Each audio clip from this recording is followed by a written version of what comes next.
Blog Talk Radio.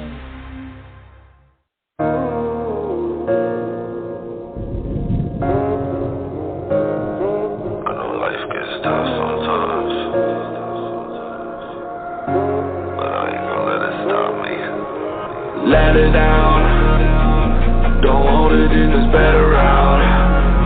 Darkness looking like bad weather clouds. It can stop me cause I'm heaven bound.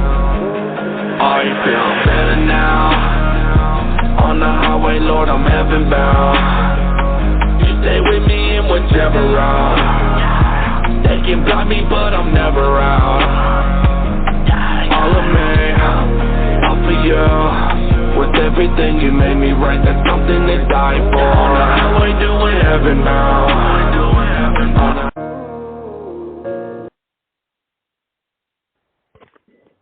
Okay, what's up, y'all? Thankfully, Blog Talk Radio is working.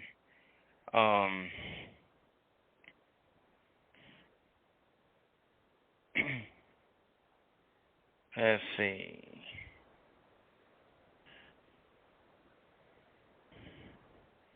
So Blog Talk Radio is working. Thank the Lord up above. I just prayed that it would work, and it worked. Thank you to Jason reaching out to me earlier. He told me that Blog Talk Radio didn't work for him last night. He didn't know if it worked tonight. So thankfully, it worked tonight. Thank you, Jason, for checking and letting me know that. So it's going to be a really good show. So my theme song was ASAP Preach. That's his one of his newer songs called Heaven Bound. It's not his newest one. The song came out about 2 years ago, but it's an amazing song. Listen close to the words and look up the music video. Ian Barnett's his name, but his artist name is ASAP Preach. He's a Christian rapper. And I finally got to meet him a few weeks ago in concert at the Outreach at the Beach event. And he is awesome, man. He's one of my favorite Christian rappers. I like him, KJ52, and, of course,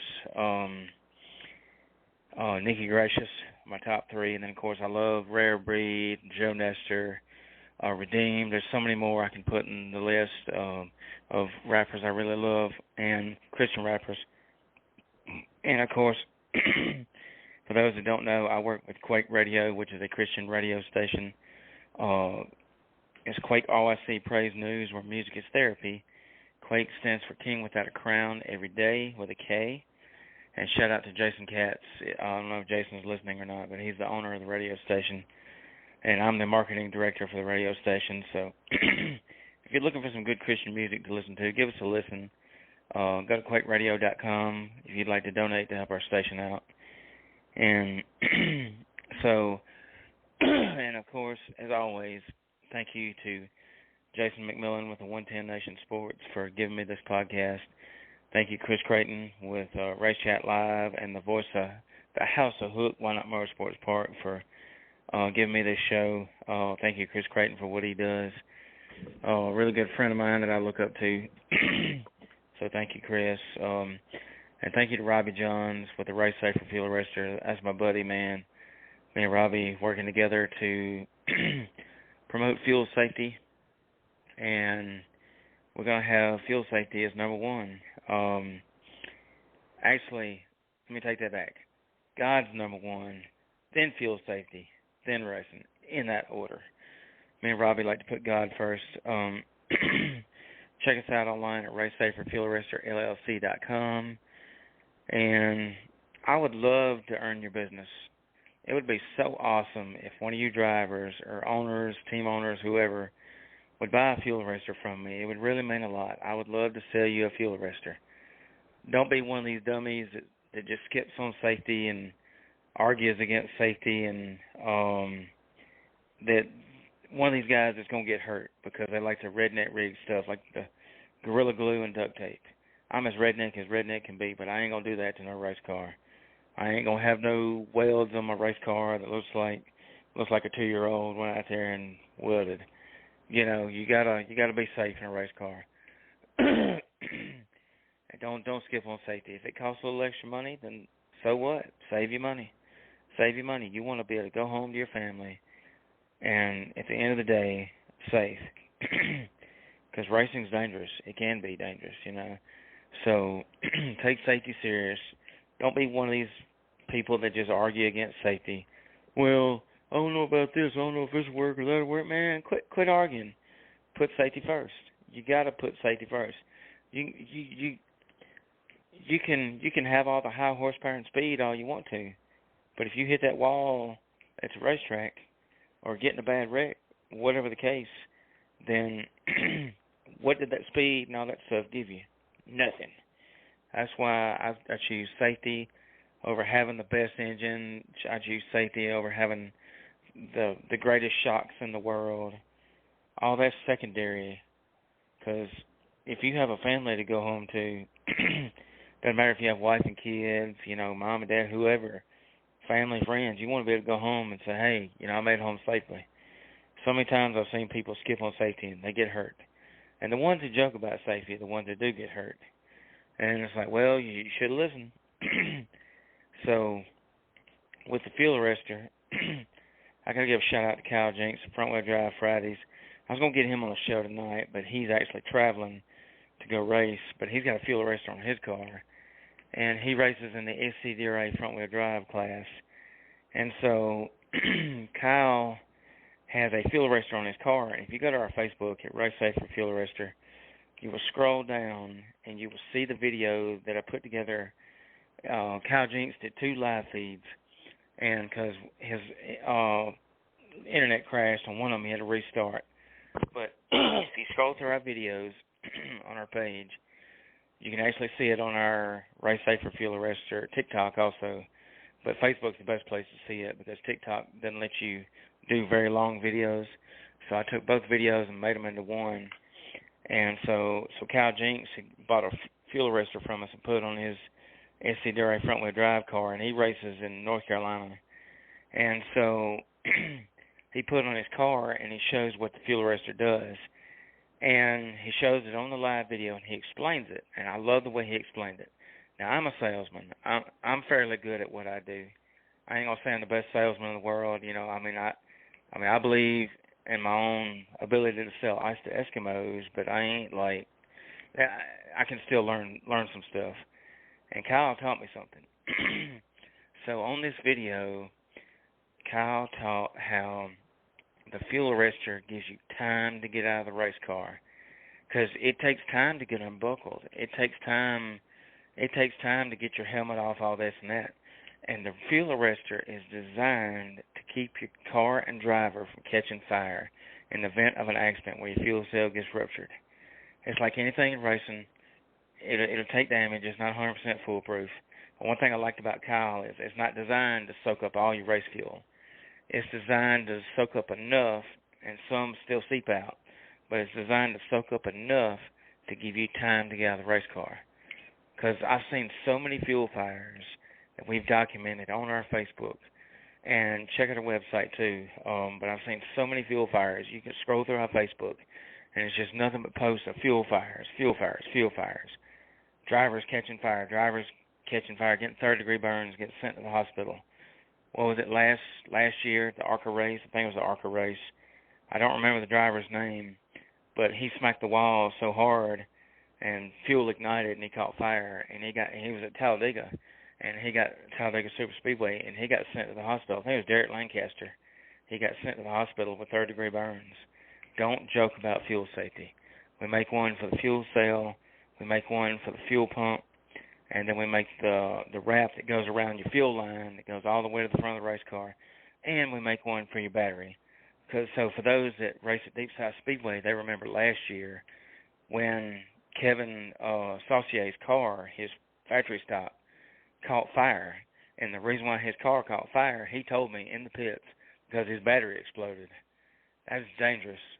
And not everybody can afford these $200, $300, $400, gel batteries, the Optima batteries.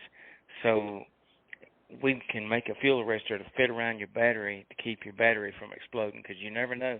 I'm sure Mr. Kevin thought that his battery wouldn't explode. So anything we can do to help keep fuel fires and anything like that from happening, we can hit you up, me and Robbie. So, enough about that. Let's get to my first guest. We got Kane Long, my friend Derek Long, and we have his driver and my good friend Colton Sinclair on the show. So, let's get y'all in here and let's get the crowd in there. So, how y'all doing? Hey, good to hear you, man. Glad to be here. Thank you, buddy. Man, I'm so glad that, look, you're one of those people that I think highly of. I always got to come find you at the racetrack and speak with you, and I love when you come on a show. You're just a good dude. Let's put it that way. Well, I appreciate that, man. I appreciate that. We have a lot of fun. This is our 22nd year with Kane Motorsports. Can you believe it? That's a long time.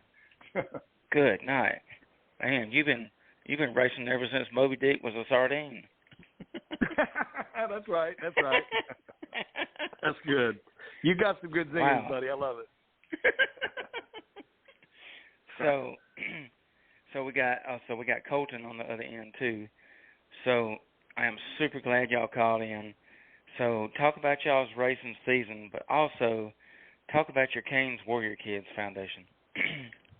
Well, Colton, why don't you start off on how the racing season's going, buddy? You hear me? Yeah, we got you. You hear me? Well, it's going good. We started out this year. Trying to think back. I know we've had we've had 2 seconds, a third, a fourth place. Am I right, Derek? Missing one. Yeah, you're right on it. Yes, sir. Yeah, I think that's it. So we started out doing pretty good.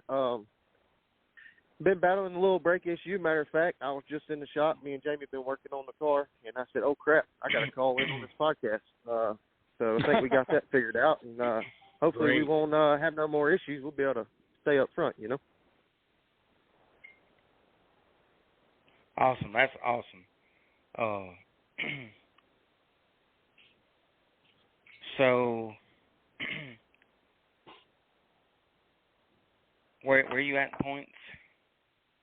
I am sitting second at points behind Henry Bailey. I think Derek said we're 17, 18 points behind him. I think it is. 18 points. Yeah, 18 points. So that's not too far. That's not too far behind them. Last year, you know, we were kind of far behind, and we had to.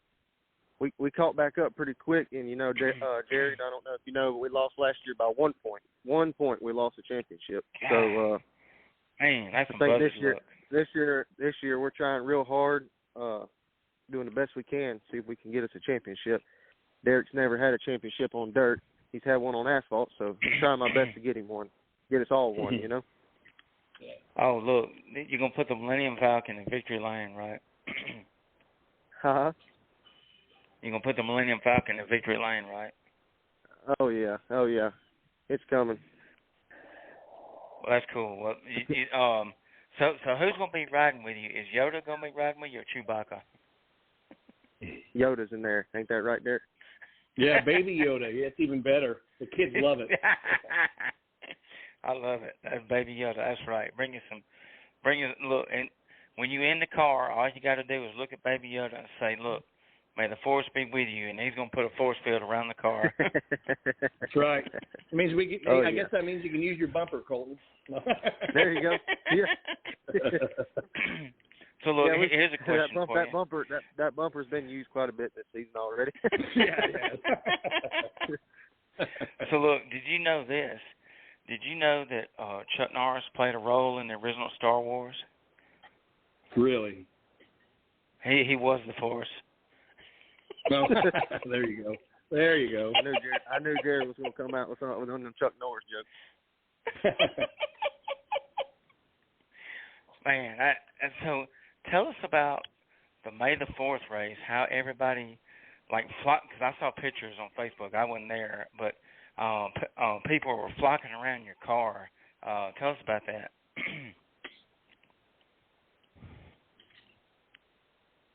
Is this a me question or a Derek question? Either one, whoever wants to answer. Oh, go ahead, Colton, yeah. So the fans May the 4th, went nuts over your car. Yeah, May the 4th, you know, it's the standard, you know, May the 4th be with you for Star Wars. So we pulled the pier stock up there at the grandstands, and Derek brought out a bunch of giveaways from all our sponsors, and we just set it up, put some trophies out, put some memorabilia out, and let the fans come up, get in the car, take some pictures, get some huggers, some frisbees. I gave them some hero cars and just had a good time. People like looking at the cars, kids, they like touching it, getting in it, and all that good stuff. And so we just had it on display for May the 4th, for like May the 4th be with you, big Star Wars day. So that's what we did that for. Oh, that's cool. That's cool. That was really awesome. So I'm the announcer at Tri-County, and what we did, of course, sadly we both raced the same night, but right. What we did, we had a kids costume contest for May the 4th. Yeah, I see that. And it was kind of interesting to see the kids out there. There was one little kid, I don't remember his name, but I remember announcing him as the winner of the contest. But he was dressed up in his Star Wars get-up, and he was like, I can't remember, I think he was Yoda. And this little kid was younger than 10 years old, something like that. He was tickled to death that he won. And I saw him going in there in the concession stand. I went up to him. I said, "Great job, buddy. You look just like you from the movie." That's good. That's cool. That's cool. I love Star Wars stuff, so I love your car. It's just like it's out of this world. Well, believe it or not, I told Derek, I don't know if it was the beginning of this year or if it was last year, but I watched my first Star Wars movie, and he was surprised. But you know what? I actually kind of enjoyed it. It was actually a really good movie. I was like, dang, these movies are good. So I got to get in line and watch them from front to back so I can stay in order with it. Ain't no doubt. Like Harrison Ford, like he's the OG. Him and Mark Hamill are the OGs of. I tell you what, though, I can't thank Derek and his wife enough for allowing me to drive that race car. I don't know if you know this or not, Jared, but last year my father passed away, and I think it was. I'm pretty sure it was the next day after he passed away, and Derek had no clue of this. Like, he didn't realize it happened.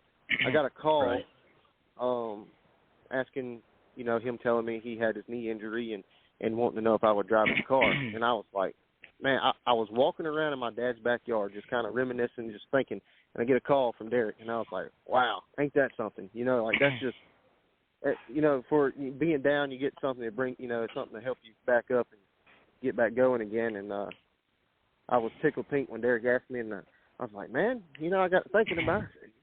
Why me? I'm not no superstar. When I owned my own car, I didn't do very well, I did the best I could with the money and the stuff I had to do it with, but I wasn't very good. And Derek said, yeah, I've known Derek and Michelle for a very long time. Since I was a kid, they know my parents. And he said, if I didn't think you could do it, I wouldn't ask you. And so I just left it at that and been trying to do the best I can. And I tell you what, I'm super thankful for them guys because I love the sport and I love the race, and without them, I couldn't do it, That's awesome. Well, I tell you what, Lakeside Speedway is fine. We're super thankful to have you, Colton. Michelle said you're a blessing because she's listening as well. So it's great to have you. And you represent everything we want to with our team and with racing in general. And it's just awesome to have you. So thank you, brother. Oh, yeah, I appreciate it. Thank you. And I enjoy it. I enjoy doing, watching the kids smile at the racetrack and especially when they take them stuff to them hospitals and stuff with the Canes Warrior kids. And that's pretty neat. I haven't yet been able to go do the work and do their rules and stuff, but I'm going to get over there with them and be able to do it so I can see it firsthand. Oh, yeah. That's awesome because without the kids, we don't have a future in racing. That's right. Because like the kids need to get more involved in racing. I want to see more kids racing. I'm glad Deep South is going to start doing the junior slingshots, and they race them. I watch them at Northwest Florida Speedway, and they put on a heck of a show. Like I was at Northwest Florida Speedway last weekend and watched them kids go, and of course they got the 1-barrel carburetor on those, and I'm like, man, just put the 2-barrel on there. I want to see them run 70, but yeah, I see why they don't. But yeah, I mean it's just a fun class for the kids, and I think there needs to be more kids classes, especially the bomber, you know. Yeah.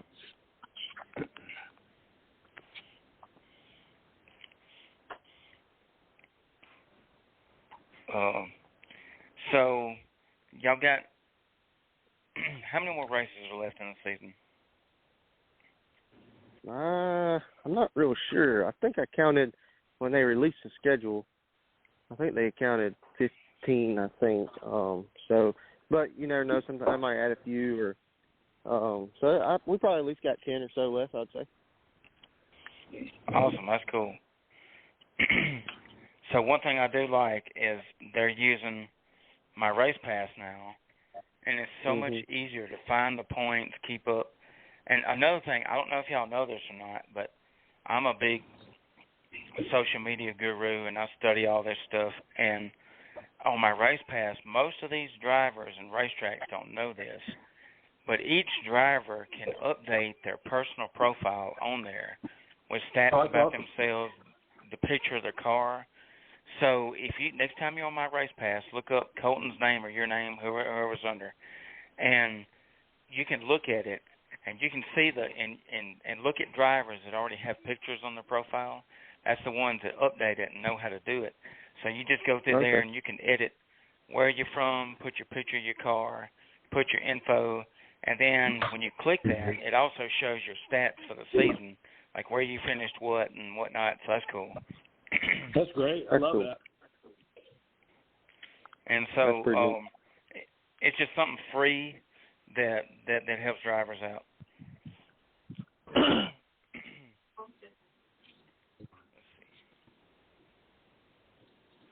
And so,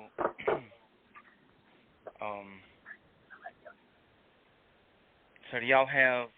Okay, so one of the questions I wanted to ask was, so Henry Bailey is leading in points, so y'all are second. So correct. So do y'all think y'all? Okay, so what's the points difference between y'all right now? Yeah, 18 points. Yeah, 18 points. Okay, so y'all could make that up next race. Oh yeah, we could do it. You know, all the stars align, and you know that all the heat race points and feature points matter. So heat race is just as crucial as the feature race. You know what I mean? Awesome.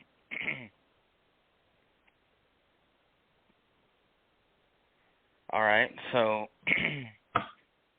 All right, let me I do know that Deep South had said last drivers meeting, he was talking about points.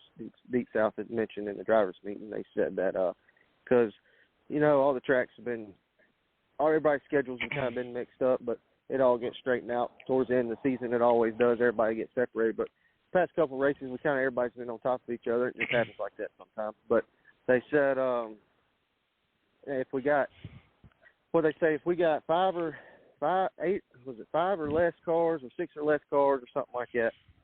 Or I guess if there was not enough cars to do, that's what it was. If there wasn't enough cars to do 2 heat races, and we only could do 1 heat race, the way they were going to do it, instead of a pill draw, they're going to line you up by points. Putting the leader to the back, the leader in the back, and then then it goes up. So man with the lowest points is going to start on the pole. Man with the highest points is going to start in the rear. They said they wanted to do that so they could, put more of a show for the fans, so the points leaders could come up. Which, that's cool. I get it, but, it's not always a good thing. Yeah. So I'm looking at my race. We get enough people for 2 points, for 2 heat races. Oh, yeah. Yeah, that'd be great. So it shows Peyton Jackson in third in points with 77 points. Jordan Presley, fourth, 75. You have 110, and Henry Bailey has 128. So y'all still got a while to go. So y'all can be able to do pretty good there. Oh yeah, that's cool. So I wonder how many cars have y'all been averaging this year? Probably 12. Don't you think? Yeah, 12, 15. Yeah, that's what I'd say. Well, that's cool because one of the things I'm looking at on my race pass, it shows like even drivers that's only made one race, it shows where they're at in points. So there's a total of 22 cars have raced there at least once. And I just imagine if all 22 cars was fixed, up and running, that'd be a huge field. It used to be that way. I miss that. Yep. Man, yeah, I do too. I think a lot of people. I think a lot of people, for some reason, have moved up to factory stock. Because man, the factory stock fields have been big. Here lately, but I think a lot of people moved up there. But you know, I don't. I mean, I do get some reasons, but for the main reason, I don't know why, because it costs a whole lot more. Just local. If you're just on local racing.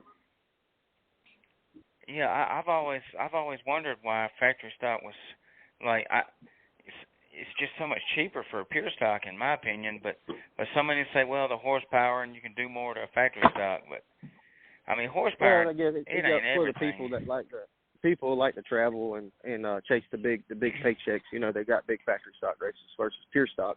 You know, our pure stock rules are only really right here local. You know, us Deep South, Tri-County, Southern, and Baker are about the only tracks that run our pure stock rules. You know, some people in Mississippi and stuff might say pure stock, but really and truly, that's factory stock. So, you know, a lot of people probably upgraded so they could chase the money. You know, that's why they probably did it, but there's no telling. Yeah, and another thing, it's like racing now, man. Times are getting to where everything's just expensive, and things just need. In other words, we need a new change as president, and I'm hoping we can get. I'm just going to be honest with you. I hope we can get things lowered back down to where a whole lot more people can get into racing, because, man, everything's getting expensive. Like, Hoosier tires, like, isn't it like $170 a tire now or something like that? It's expensive. I couldn't tell you the exact price on it, but they're expensive, that's for sure. Yeah, and like I've been seeing where, and at Tri-County, we told them, you know, Hoosier done got so expensive, we just said, hey, you can run a Towel City Yellow Dot. And I've had a lot of people say Towel City Yellow Dots are pretty good tires. They've raced them, and it's sad that it's getting to that point to where you just have to, you know, look at other brands versus what you've been using to just, I wish they could find a way to make it cheaper for everybody. Oh, yeah. Well, that's why we have sponsors, and great sponsors that we have. Absolutely. Amen. Absolutely. If it wasn't for them guys, we'd be in on hard times. Ain't that right, Derek? Oh, yeah. Look, you mind if I mention them and say hi to them real quick? Yes, please do. Shout out all your sponsors, the websites, Facebooks, whole 9 yards.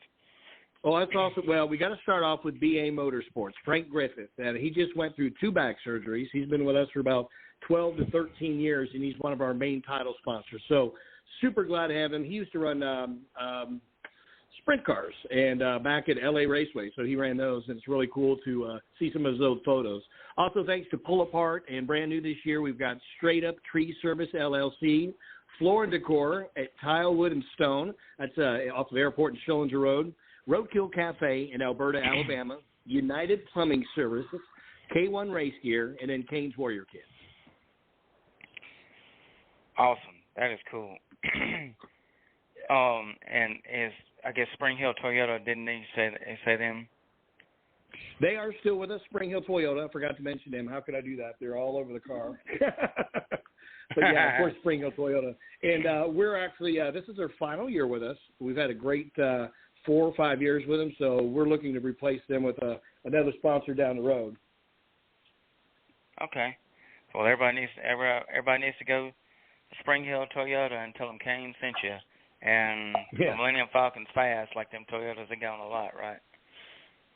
There you go. And of course, we couldn't do any of this, to be honest, without our crew chief, Jamie, Morton Motorsports.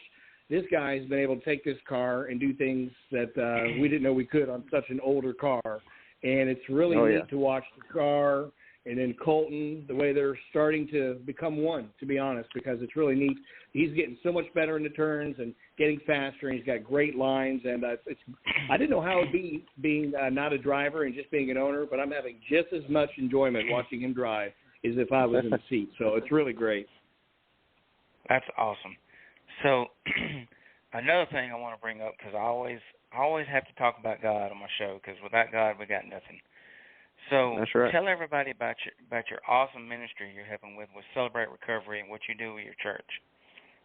It's Coastal Church in Bay Minette, Alabama. It's just right in the heart of Bay Minette. And every Friday night at 6:30 we have what's called Celebrate Recovery. And it's for people who have hurts and hang-ups, addictions, any kind of addiction. And to be honest, it's a good healing place.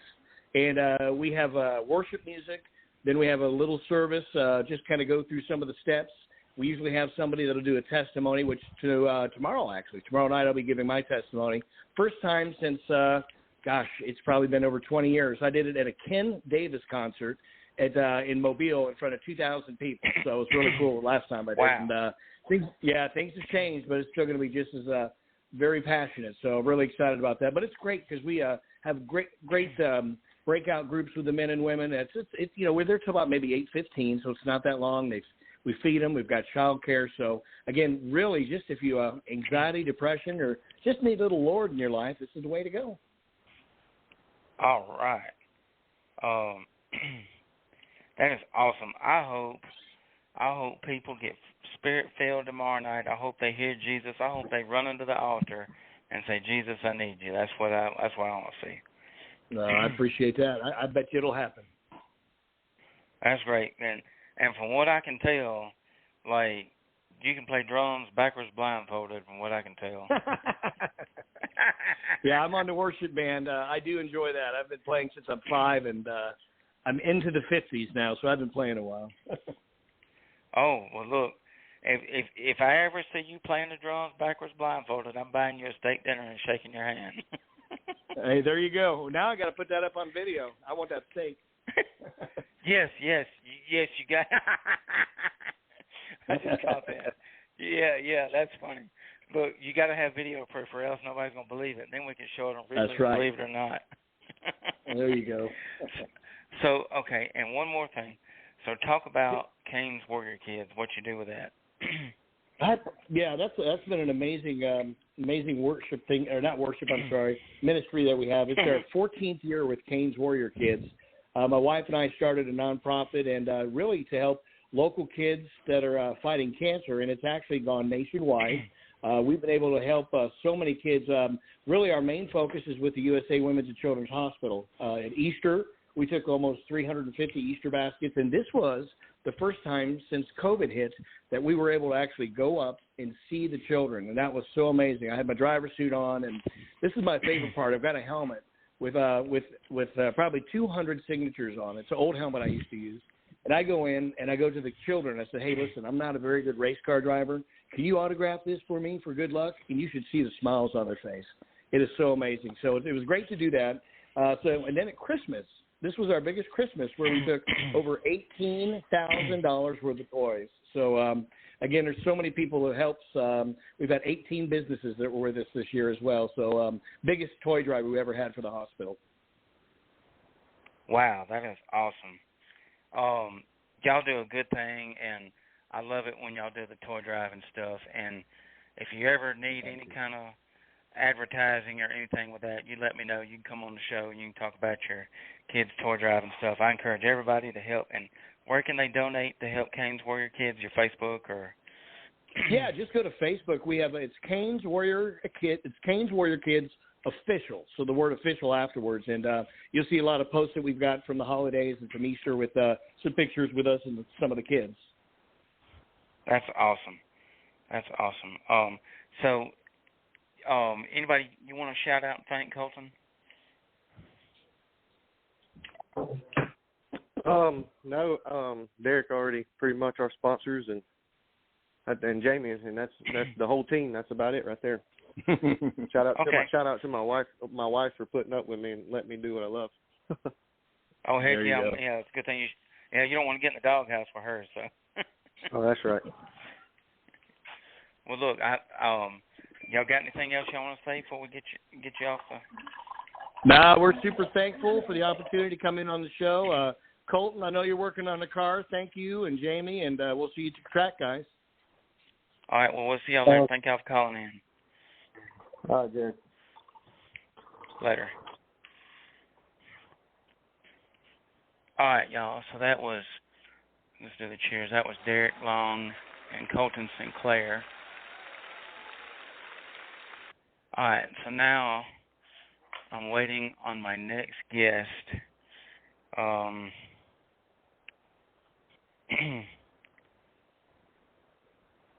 right,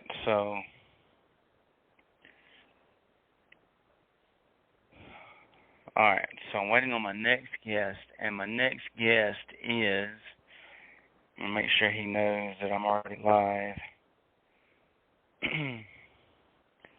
Hope he's got the number. All right, let me make sure I send him the number. Let's see, studio. Let me copy the number. All right. So we got a media guest, and then got my buddy Cameron Goldsworthy called in. So Cameron will be after my next guest. Thanks for calling in, Cameron. Cameron's one of those people that I really, really think highly of. And let's see. We log onto the Fuel Arrestor Facebook and make sure that my guest, Brett Smith, sees the message about the show. And let's see.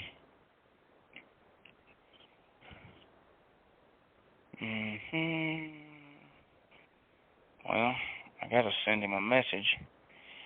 My Facebook's acting up. Let's see, unread. Aha, there we go.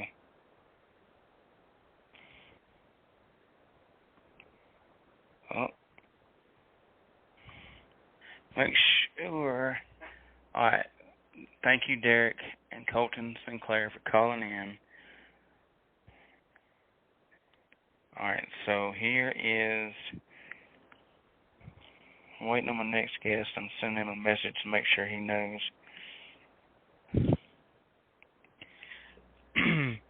He hasn't called in yet, but I'm waiting for Mr. Brett Smith. He owns a media company called Brett Smith Enterprises. He does videography and live broadcasting, and the majority of the events that he live broadcasts are racing. He works with Lakeside Speedway in Kansas City, Kansas, as their weekly broadcaster. He runs their full production for the video and the live broadcast, and he currently works with kind of an on and off the Midwest Wingless Racing Association out of the Midwest, following them around the different tracks. In the past, he's worked with the Racing Boys and worked with a couple events with Race and Dirt and a couple of Dirt 2 Media, and been all over the place. So that'll be my guest. I'm just waiting for him to, Mr. Brett Smith, to call in. So I just sent him a message to call in live. So while I'm waiting on him to call in, we'll get Cameron next after Brett calls in.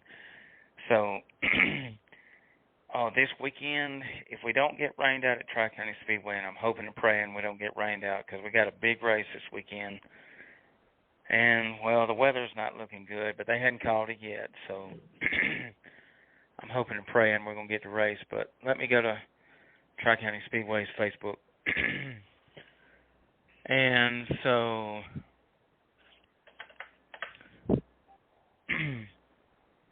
all right, let me go in here and, all right, let's see.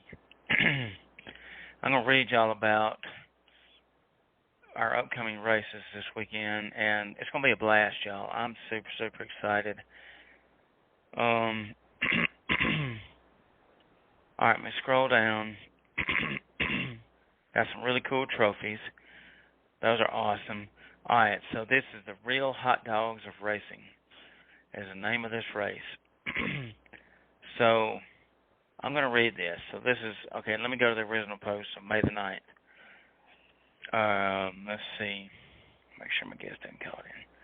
All right, so May the 18th, the Real Hot Dogs of Racing will hit the track at the Swamp in the Impact Zone Photo Bombers, Pure Stocks, Iron Horse late models, the IMCA mods, and the Advanced Environmental Recycling 602 late models. The top two are the top dogs, the two pole sitters for the features from each class will meet and eat hot dogs at intermission and a hot dog eating contest in the grandstands.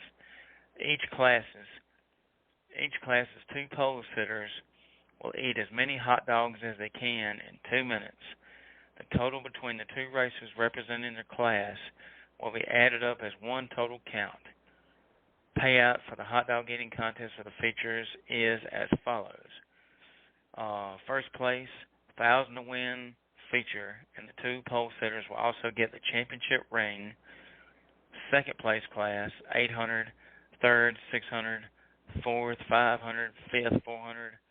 Second place back in each class will be regular payout. Pits open 3:30, $30 pit passes 11 and up, $15 ages 3 to 10. No car entry fee, no transponder fee, no ATV fee. Fuel and tires will be available. Racers, don't forget to get new fans in the stands. Thanks to those of you who did their part. That's a lot of stuff. So bottom line is, these drivers that do the hot dog eating contest, they're going to be crapping like a crippled goose. I don't know. I don't like hot dogs, so thankfully, I'm going to be a race car driver one day, but thankfully I'm not racing in this. No. I'm glad to be the announcer. I love my announcing job. I'll let Isaiah, I'm sure Isaiah will get the pole or something. We'll see. But whoever gets the pole for these classes, man, they're going to be eating some hot dogs during intermission, and their stomach ain't going to be feeling too spiffy during the feature. So I hope and pray we get to race. But I don't know. It's looking like rain. So here's our second guest. So do we have Brett Smith on the line? Yes, sir. You got me. How you doing? How you doing today? Doing well. Actually, currently in the process of setting up for a show this weekend and the fun of nothing but troubles. I know how that is. So tell me about your business, Brett Smith Media, and what all you do. So we are B. Smith Enterprises. We basically, we specialize in live video broadcasting. Do a little bit of everything. Got, videography, DJ, all that kind of fun stuff for local things, weddings and birthdays and whatnot. But the main thing we do is live broadcasting. And the past couple of years, the main thing we've done has been racing. So it's really kind of rejuvenated my love for racing that I had when I was a kid and when we used to go to the dirt track all the time. And now I get to work, thankfully, with Lakeside Speedway in Kansas City, Kansas, work with them weekly, doing their weekly shows. They have occasional bigger shows that come through that don't have streaming contracts, so I get to work with them, which is real neat. And years past, I've got to do stuff, with our Midwest Wingless Racing Association, kind of in the KC area. Being a sprint car fan, getting to work with sprint cars is always good, and then getting to work with like the ASCS, the 305s out of Oklahoma. I cannot for the life of OCRS. That's it. Working with them and just really getting to see a lot of dirt tracks. I got real privileged about 2-3 years ago to work with the Racin boys out of Kansas City, and it was when they had the contract to do like Tulsa Shootout and all that kind of stuff. And so we got to do the fun of ASCS, OCRS, Midwest Wingless, and a couple handful of other series. Wow, that is awesome. That's a big deal to work with the Racing boys.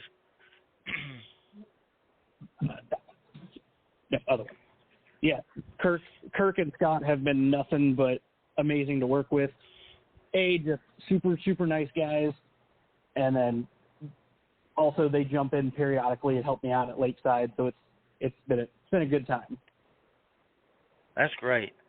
So tell everybody about Lakeside Speedway. Is it a big racetrack? So we are a 4/10 mile dirt semi-banked.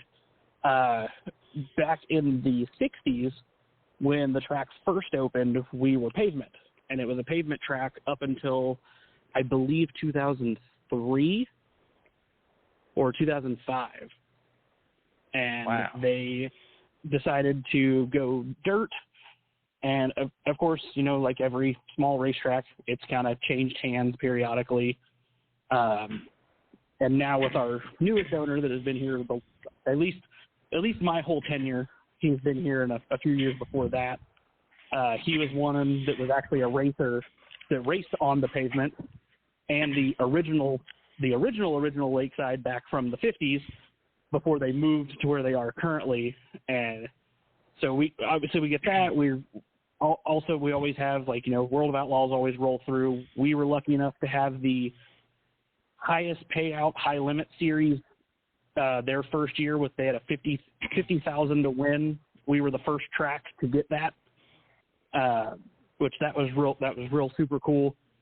We have a couple of late model series that roll through: Cash Money, SMLR, Lucas Oil, or the MLRA Lucas Oil. They pop through periodically.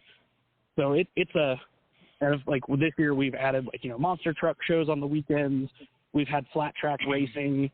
A little bit of everything. They're trying to kind of make it more of a venue than just a track. That's cool. Well, I tell you what, I love big racetracks. The bigger, the better, in my opinion. Hauling butt, that's what I love. I love huge racetracks. And 4/10 miles, so down here where I'm at, I'm almost 2 hours from the beach, and we got a track down there called Lakeside Speedway. And it used to be 4/10 mile, but they cut it down. But I tell you what, when it was 4/10 mile, it was phenomenal. High banked, cars flying everywhere. It was fast. I just love 4/10 mile. I've even seen some that were 1 mile and one that was 2 miles. Yes, and being as kind of privileged as I got to be, getting to travel around to all these tracks in the Kansas City area, the Kansas and Missouri, there's really no big tracks.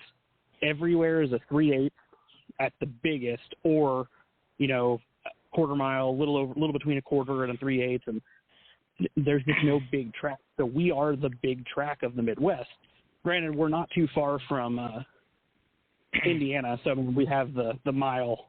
I believe it's Indiana is the mile action track. Like, so granted, they're not too far from us, but I mean, Kansas is kind of crazy because we have the Belleville High Banks, we have Belleville, we have Humboldt, which has some of the biggest modified races in the country.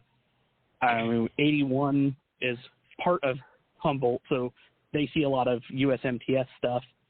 And then we have, you know, we're only 3 hours, 3-4 hours from Knoxville, Iowa.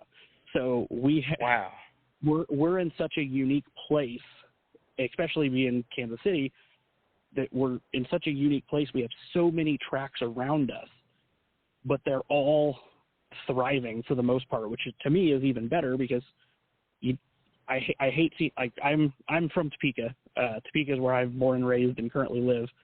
I mean, we've seen the downfall of Heartland Park, Topeka, and we had this really nice big road course that, I mean, I've met Dale Sr., I've met Earnhardt Sr., and I've met Tim Schrader, a lot of these guys that ran ARCA and truck back in the 90s and the early 2000s. We would go see them at Heartland Park. It was the one big road course they'd hit every year, and then that went away. They let the road course go to track. And then a company came in, bought it, and then of course we also had we had the Summer Nationals for NHRA every year. Like we used to be a big thriving race town. I mean, I've seen it. I've seen the stadium trucks. Like, I mean, I met Evan Evans however long ago when I was probably 10, and I got to meet him. I got to see the Pro 4s and the Pro 2s, and I got to see these trucks run. I've got to watch every type of dirt race. I've got to watch road course. I mean, I got to grow up with that. And now that I don't have that in Topeka anymore, my closest is Kansas City. And the more I've gotten to do what I've been lucky enough to make not so much make a living off of, but I mean, to get paid to do, I've got to see so many new tracks, meet so many new people, and really learn that the Midwest we are a racing area. I mean, I know, obviously, like, my dad is from Pennsylvania, so we got to go back there, and I got to see Williams Grove a couple years ago. I mean, being at the home of the PA Posse is just amazing. And then you come back here, and it's all modified, late models with the occasional sprint car show. And it's, oh, yeah, sprint cars are coming through. That's what we want to see. It's like, man, take me back to Pennsylvania. I want sprint cars every week. They run like awesome. We talked with me and my dad. We talked with the promoter at Williams Grove, and we're like, "Do you guys run anything else here?" I mean, their weekly show is 350s and 410s. That's their weekly show, and they're like, "Well, we have the late models come through once a year, and I think we have modifieds once a year." Like, what? And wow. So it's cool to see the varying areas, and like, girlfriend is from Chicago. And I'm now learning that Chicago and the Illinois area, not sprint car people. They want full-bodied stock cars. They want late models. They want that kind of stuff. And so I'm slowly working my way to get her brother to enjoy sprint cars with me, converting one at a time. Wow, that's cool. Yeah, sprint cars. Like so down this way, the only ones we ever see are the USCS Outlaw Wing sprint cars. And then I went to Magnolia, Mississippi, which is like 2 hours above me, or actually it was almost 3 hours. I went up there to the Magnolia Motor Speedway, and I finally got to see the, whichever sponsor it is, the Craftsman World of Outlaws or whatever it is now. And them sprint cars were scooting. They got the big 460 big block or whatever it is, and I remember the announcer saying, his name is Ross, I think is the announcer name, and he said, "Oh, we got a new track record set tonight," and it was I think it was a black and green number 48 sprint car. I was just so impressed. I said, I could finally knock this off my bucket list. I finally seen the World of Outlaws. They are the epitome of dirt racing in my eyes. I mean, those, obviously you have the guys like, Larson, Bowman, Briscoe, and those guys that are obviously the Cup guys, but they have that dirt background. All of them came from the winged 410s or just sprint cars in general. And then, obviously you have Larson that you put him in anything and he'll go in. So there's that too. Right. Yes. So, it's cool to really see those guys in their element, especially getting the chance to see, Bowman, Larson, and all them run sprint cars. Oh, look, when I was up there, I seen Rico, and I wished I'd have got to meet Rico, but you don't want to. I've learned this I've been in dirt racing since 2015. I've been watching NASCAR since I was born, and I'm 38 now, and so like I remember seeing Rico, and he always posts on his Facebook. He takes his dog with him everywhere, and he's just as short as he is on his Facebook Live feed. It's unbelievable. Then I seen Casey Kane walk by. I said, "Oh my snap, that's Casey Kane." I was like, "That's so cool." I said, "Hey Casey, how you doing?" And then he spoke to me and walked on off, and that was so cool. I think Brad Sweet ended up winning the race that night, but those guys are just phenomenal. And speaking of Kyle Larson, so did you see his qualifying video for the Indy 500? I have not. I saw the times, but I haven't got to see any of the video of it yet. So I seen a quick clip of it. It was the qualifying or practice, whichever one it was. But Kyle Larson was second fastest, and he's not my favorite driver, but I like him. And then I seen today, because I follow all these different race series on Facebook. I follow all the drivers. I'm a huge IndyCar fan. Well, I seen an article today where they shared that due to the race maybe having to change due to weather, if Kyle Larson can't race, then they got my favorite driver, Tony Kanaan, coming out of retirement and going to drive his car for him. So that'd be interesting. I can't be mad about that. I was always an IndyCar fan growing up, and obviously I don't watch it as much anymore, so I don't know a lot of the drivers. But you say Kanaan, that's even people who don't quite know racing, they immediately know that name. Oh, look, he is. So I've been watching. Michael Andretti was my all-time favorite, and then I like Buddy Lazier, but now Tony Kanaan's my all-time favorite. He's from Brazil. I follow him on Facebook, And, like, he seems like the most down-to-earth guy. And he retired last year. And I was like, man, you're retiring way too early. And, of course, Scott Dixon's in his 40s, and he's still racing. And so then I read today they said they got Tony Kanaan as a backup driver for Kyle Larson. I about did cartwheels. I said, well, maybe Kyle Larson won't make it in there, maybe. But either way, I'll be fine with either one. So. Oh yeah, no, it's. Like I said, I've been so happy to get to do this video stuff. Because video is my passion, but I mean, like I said earlier, it really got to rejuvenate my love for racing. And like me and my dad, we go to Kansas Speedway every year now. Usually, we try to go both races. Typically, just hit one. And so the other cool thing that I failed to mention about Lakeside is we're 3 miles from Kansas Speedway. Oh, so, cool! That is awesome. So the big track we're not too super far from. So whenever and actually Clint Boyer, not Boyer. Oh my goodness, yes, it's Boyer. I feel like I'm going to say Boyer and it's wrong. One of them that's in the booth now for NASCAR. He actually is a Lakeside track champion. He actually won. Cool. He won our championship at Lakeside before he went NASCAR. Wow, that is cool. That is awesome. I like Clint Boyer. He's funny in the booth. I was a big Kevin Harvick fan, and sadly Kevin Harvick retired. I wish Kevin Harvick would at least done the Daytona 500, but he said once he's done, he's done. But Kevin Harvick and Clint Boyer in the booth are just phenomenal together. They're both funny. It's great. Oh yeah, they're absolutely fantastic, and it's kind of cool. It's weird to me though now seeing the guys that I watched race that are now commentators makes me feel old, but it also shows that once you're part of NASCAR, you're always a part of it. Oh yeah, ain't no doubt because it never leaves you. Yeah, because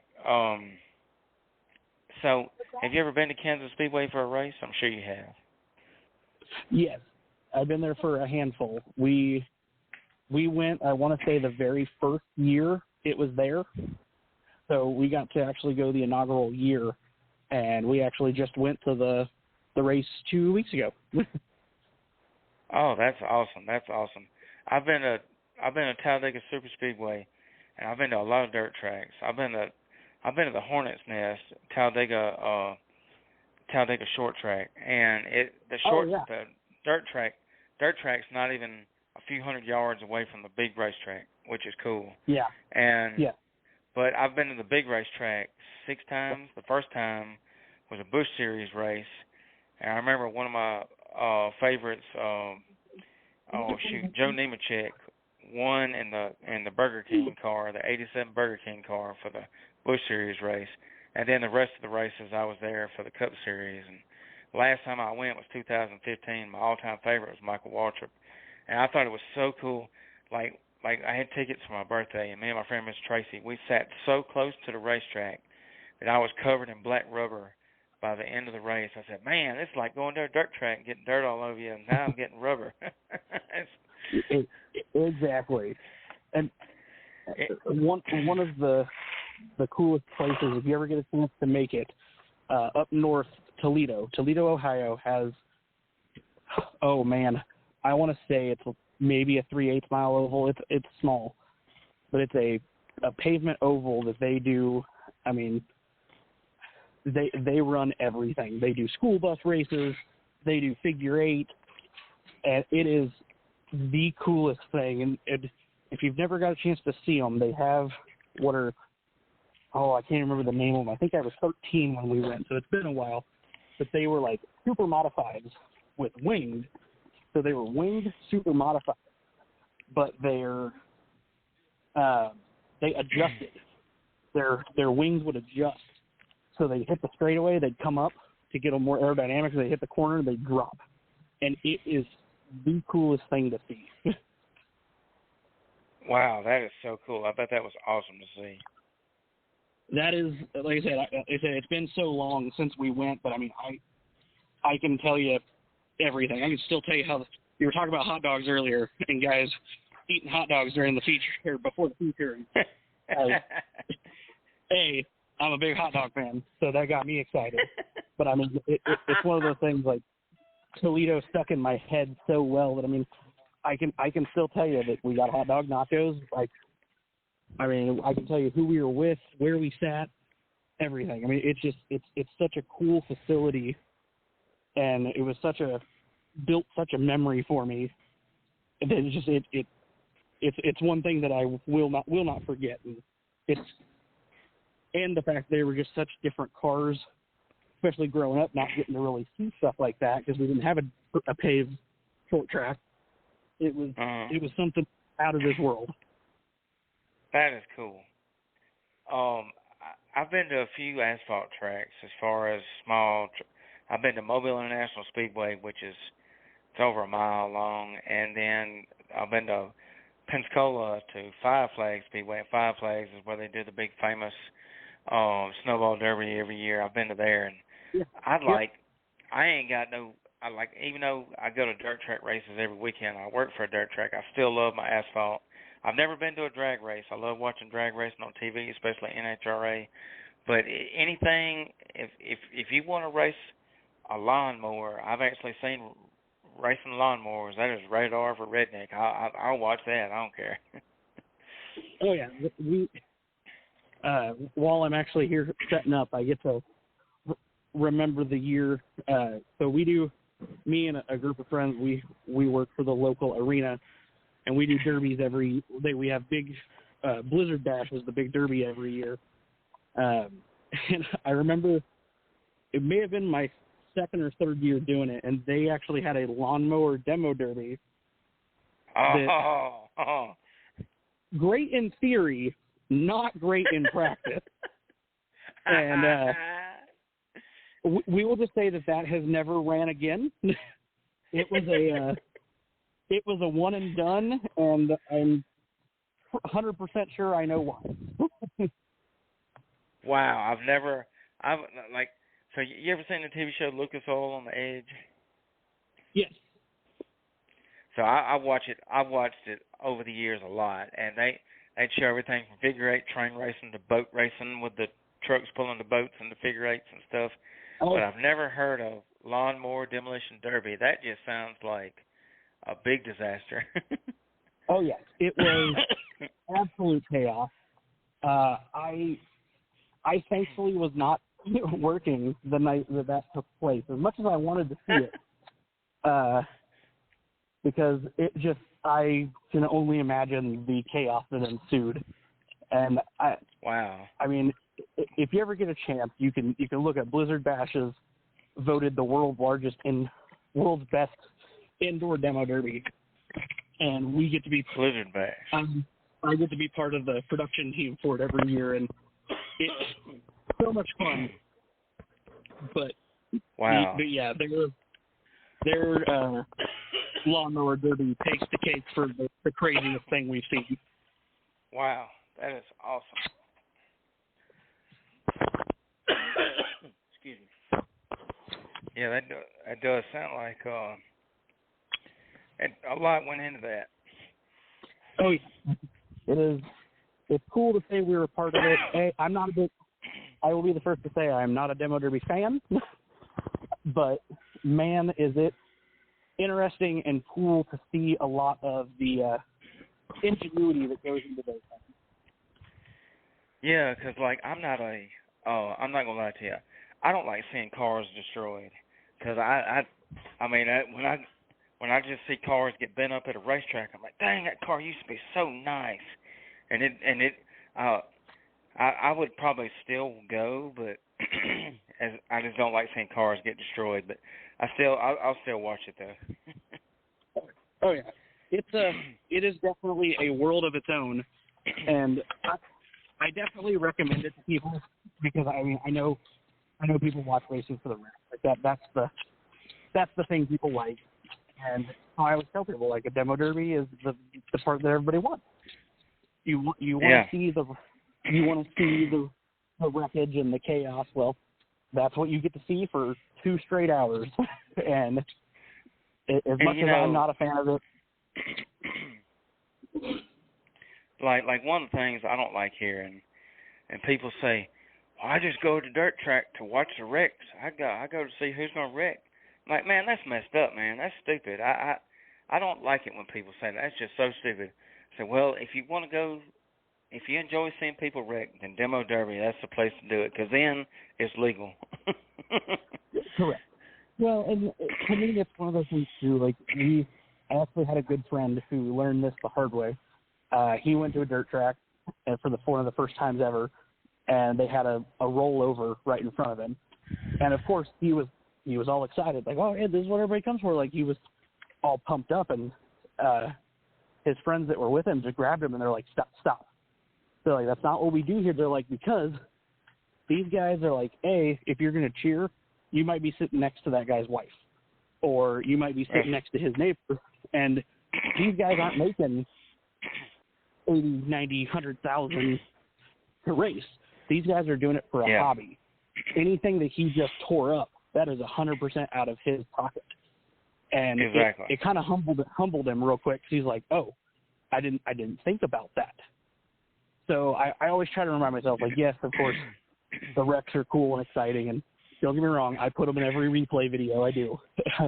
So, I mean, I get it. I get it. That's what people want to see. But at the end of the day, you got to remember, these guys are not making killer money. They're just making enough to survive, and you got to enjoy what you can. Weekend warriors. Yeah, exactly. And as long as they're safe, they walked away, then, yes, you can be a little bit excited about the rest, but you got to make sure the driver is safe first. Yes, safety first. Just don't be like the old guy. I used to hear the story. My friend Mr. Gerald used to tell all the time about this guy. He used to say he worked for a guy, and he said, well, what is Lester? He worked for a guy that did construction work, building houses. Said, what is Lester's motto? Safety first, after profit. And no, I don't I don't want to roll like that. Not how that works. Yeah, it's not how that works. And so from one videographer to another, I got respect for what you do doing the live feeds and stuff, because I've been videoing for a little while now and just got me a new camera, and it's just, I enjoy doing that kind of stuff. Like, I love watching the race in action. It's so much better than somebody live on a cell phone, because for one, you can zoom in and out, and the pictures, if it's a good quality camera, it's 4K HD, and you can see how clear it is, and I love watching races. Exactly. And like I told everybody, I mean, I've gotten to do video and live production for some really cool events over the year, and I play hockey, and I'm a big hockey person. We worked hockey for a while, and I always told everybody I had the best seat in the house, because I get to watch the game with 3 cameras, not just my eyeballs. Well, that's cool. So, although I was corrected by a friend of mine that I didn't get to work WWE like he did, though. He got to work camera with WWE, and so he's got one up on me right now. Oh, that's cool. I'm a big wrestling fan. John Cena, that's my dude. But like him and Randy Orton, that's so cool that he got to work with WWE for real. We've got. I guess I can't say we.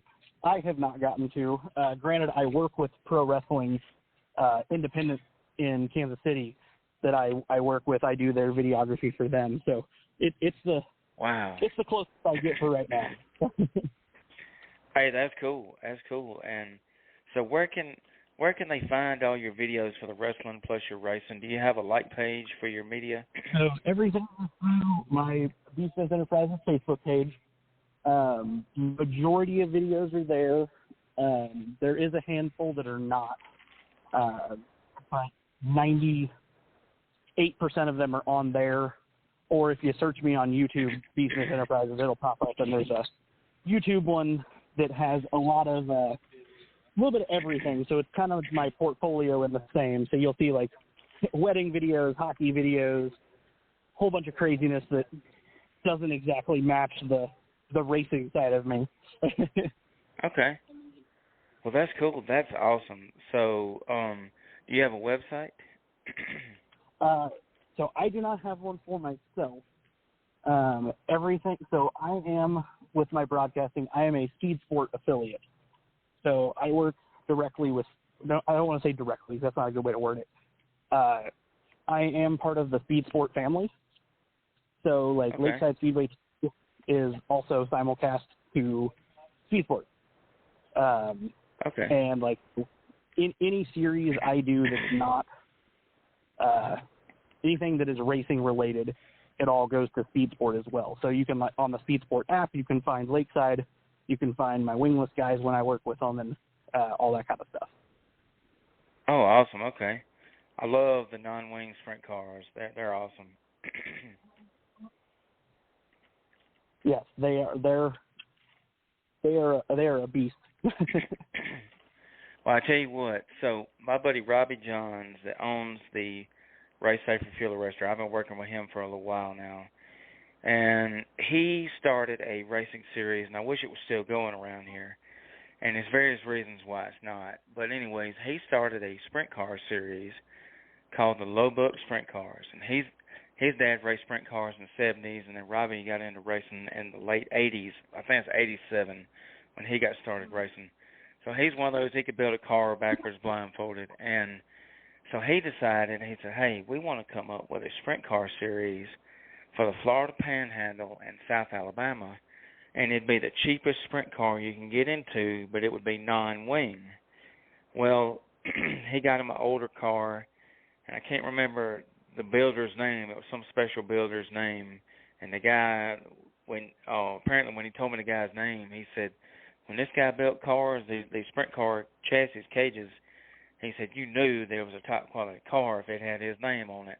And I've got one of his few cars, whatever brand it was, I can't remember the guy's name, but anyways, so he made it to be the cheapest sprint car you can get into, the cheapest set of Hoosier tires, go to an auto parts store and get a cheap set of shocks, just everything else was just super, super cheap, older chassis, and it was great, but sadly the series never made it.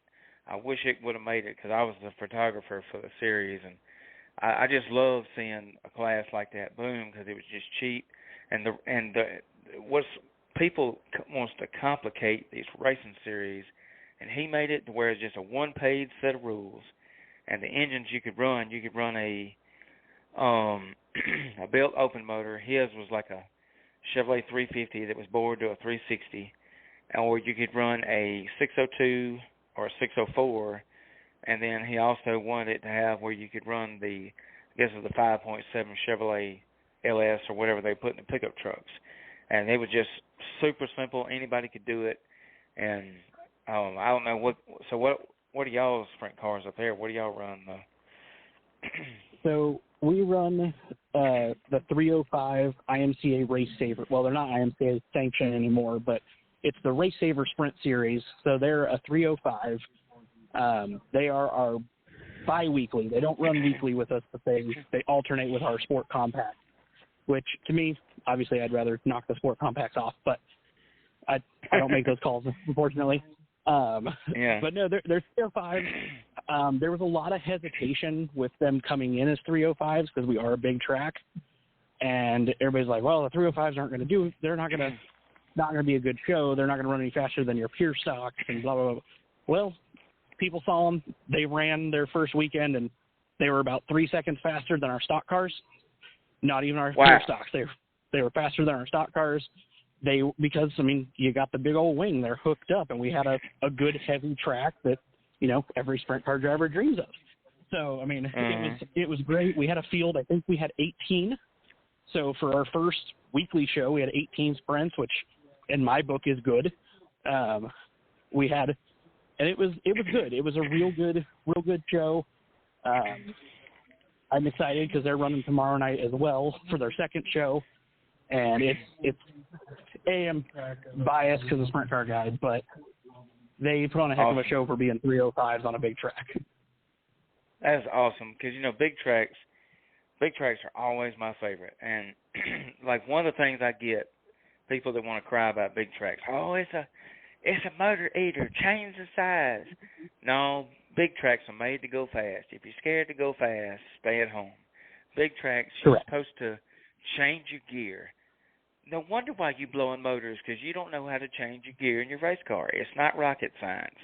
Everybody I know that used to race, when they raced up here at Deep South Speedway, it was 4/10 mile. Huge, huge.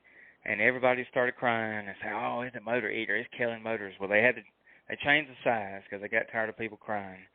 And in my opinion, it's just my opinion, all they had to do was just change the gears, and they could have run with them.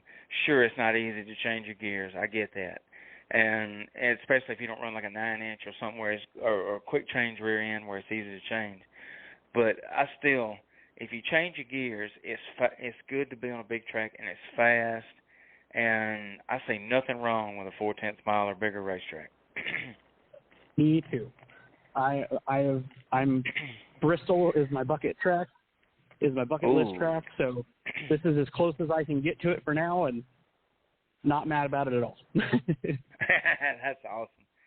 So, before I let you go, you want to shout out tomorrow night's race? You want to shout out any sponsors, anything, anybody that helps you out? Yeah, so I don't currently have any sponsors for the broadcast. So if anybody is listening to this wants to, feel free to contact me. We will happily accept sponsorships, as long as it works with the track too, because I don't want to contradict any sponsors for that. But yes, tomorrow night, Lakeside, hot laps are at 7:15. We're running our normal classes, B mods, E mods, pure stock cars, and of course our sprint. So you can watch all of it live on lakesidespeedway.tv. We are the only broadcasted track in Kansas City that runs a weekly program. So you will see awesome. You see all of it. I pride myself on a show. We don't just do one camera; we do 4. So we go all out. We do it right. It is a good production. I don't want to be that guy to just be like, I know what I'm doing, but I know what I'm doing. I think my couple shows I got to do with ESPN may have helped that, but oh, cool. I like to toot my own horn occasionally. I have a nice big laundry list of shows, but Lakeside is always a great show, and it's always fun. It's always good racing for being a 4/10 mile. I mean, we've had I don't know how many races that we've had lead change on the last lap, or we've had a turn 4 steal. It's good racing. We don't have too many classes that somebody runs away, and that's what's nice. And then also to plug next month, if anybody is an MMA or boxing guy, next month we are actually doing a MMA kickboxing bare knuckle fighting pay-per-view out of Lawrence, Kansas. If you go to MidwestCombat.tv, we're broadcasting boxing I keep saying boxing. Boxing is where I got my start with video stuff. But we're doing a full MMA where we will actually have people on the cage getting video. So it is, again, we do not skimp on production. We go all out for it. And so Lakeside Speedway tomorrow night, and then Midwest Combat next month. Well, look, it sounds like you sound like me. You sound like you're busier than a one-armed trombone player. Can you imagine a guy with one arm trying to play the trombone? I can't do it. I've seen 2 people with one arm play hockey, though. So I am thoroughly. I've seen 2 different people do it. One of them was cut off at the elbow, and one was cut off at the shoulder. And I watched both of them play hockey, and it was fantastic. Mad props to them. That's busier. Yeah. That's busier than a one-arm paper hanger with a case of highs. Exactly. Well, look, I appreciate you coming on the show. I'm live every Thursday at 7 p.m. Central. If you ever want to listen, I'll always have a link posted on the Fuel Arrestor page. And if you know anybody that would like to have a fuel arrestor for their race car, they can check us out online at racesaferfuelarrestorllc.com. Yes, I will definitely send a lot of the Derby guys your way. Like I was telling you the other, I've seen Derby guys using them, and it's cool and it's needed. Oh, well, great. Thank you. I appreciate that, because any kind of race car, it doesn't matter if it's a go-kart, it doesn't matter if it's a Derby car, truck, van, if it's a race vehicle, if it races straight line, drag car, whatever, we can make a fuel arrestor to fit any size fuel cell. So. Perfect. Well, thank you very much for coming on the show. Me. And look, God loves you, my man. Thank you. Thank you, sir. All right, have a good one. You as well. All right, thank you. All right, so now we got my friend Cameron Goldsworthy called in. How you doing, Cameron? Doing pretty good. How about yourself? Man, I'm doing dang near skippy. If I can't be better. God's great. Hell, God is, let me tell you something. God is actually, each corner is a triangle. It's the strongest shape in the world, I do believe. Loaded from some points. But, I tell you, it's been a pretty busy first of the year so far. I mean, what is it, May? Yes. Sometimes I forget the dates. I forget the day of what. I mean, obviously this weekend, other than at Tri-County, I don't think there's going to be a lot of racing going on. I think Southern's already canceled. And I hadn't heard if Big South canceled or not. But now I don't know. They have had a tremendous amount of rain over there. So I'm pretty sure. They probably will. And to be honest with you, as bad as I want to race at Tri-County this weekend because I love working there, I think we're going to get rained out because it's showing lots and lots of rain. Well, the days are going to make the right decision based upon the drivers. They 100%. There's people that travel a pretty good amount, and obviously they make money and put back into their racing program. If they get there and they get rained out, then it's a bad deal. So hopefully they'll take that into consideration, and I'm sure they will. I don't think I've been to Tri-County, and man, it's been quite some time since I've been up there. I tell you what, next time you come, you get to hear me announce, and I'll definitely shout you out and get you on the mic some. Oh man, that'd be pretty awesome. I haven't been on the microphone at a racetrack since me and old NASCAR Ron was down there at North Okaloosa Motor Speedway. Wow, that was back when Ohio Cheatham had it. That was a long time ago. That was probably 1997. Really? 98, wow. Somewhere around in there. Oh, yeah, that was back when old James Ushery was driving Hobby. And those are the days when old Howie Reeves would leave his car at the racetrack, and he'd show up, put some gas in it, put a setup on it, throw some tires on it, and go racing. Wow. That was back in the good old days, Oh, if I see him. Yeah, I mean, he asked him a long time ago. He used to, it's either him or Cleo Heath or what? No, not Cleo Heath. Oh, geez, man, it was a long time ago, back in the early '90s. Probably. Wow. Let's see. When I was working with Tom Garrett, we were it's in '93. We'd go over there on Friday night. We'd win. Leave there, go to race a Saturday at Southern. Good chance we'd finish in the top 5 or sometimes win. That's back when, they had 60 cars in Hobby. 20-car field for the feature.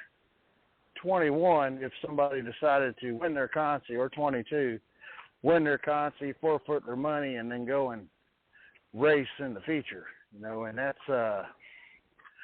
Man, I tell you, the car counts really come down in a way, but in a way, at certain tracks, it's gone up. You see some of the cars in the more expensive classes, the car count's up. Some of the lower end classes, the car count's down. Explain that to me. I don't understand it. Yeah. I really don't. I've been traveling with a bunch of racers this year, been extremely busy. Been blessed to be able to be hired to do a lot of stuff that I love to do. I'm actually right now in Milton over at James Gilmore's and Ricky Gilmore's shop working on their stuff. Awesome. And just trying to get a head start on racing for the next couple of weeks because I don't know exactly what all is going to be going on with my schedule. And I know his schedule's always busy. James, he'll be sitting there in the chair and say, hey, I think we're going to go here this weekend. I'm like, well, hold on. Let me see if I can make that happen. So it's just one of those things. Yeah, we went up to Sonoya in Penton. Didn't have the best of luck. He was racing side by side. We was running limited late model in that. We was qualified fifth, I think. And on a start, we start on the outside of the third row for some reason. And him and old Knowles got together, and he shot off the racetrack like a missile. And I was like, man, Ooh. This ain't good. Brand new race car. So he wound up coming off the racetrack and sandwiching the oil pan. When he came off the racetrack, he went airborne and landed square. And that was kind of a holy cow. Didn't realize that.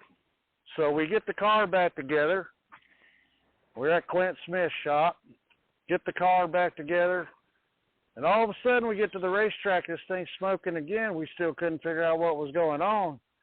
Well, come to find out, you got John Boy and Ricky Gilmore, and James, they get on top of that stuff and look at it, had sandwiched the oil pan and beveled it out to where it was shooting oil out the side. So we qualified, I think, third. And I said, well, he says, Cameron, I hate it for you. I'm sorry I let you down. I said, James, you'll never let me. Gilmore that came over to my house after my accident picked me up and drove me to Milton to work on a race car, and I'd spend the day with his dad, and he would drive me back to my house in the evening.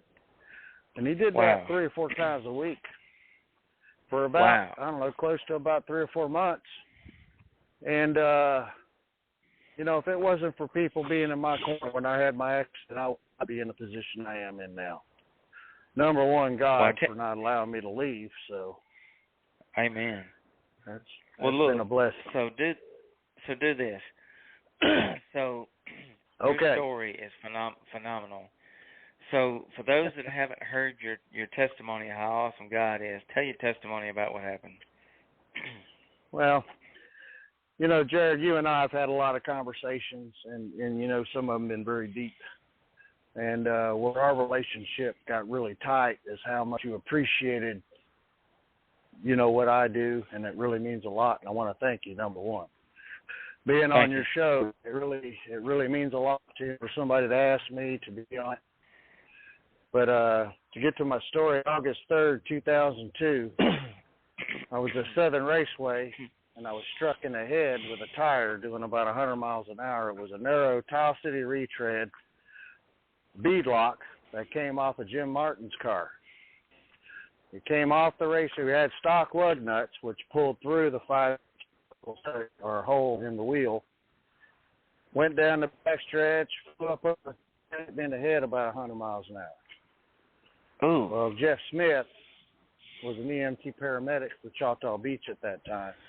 Firefighter. He's the one that basically saved my life. If you would not be talking to me now, if he wouldn't have been there to do his job that he didn't have to do, but he did it anyways.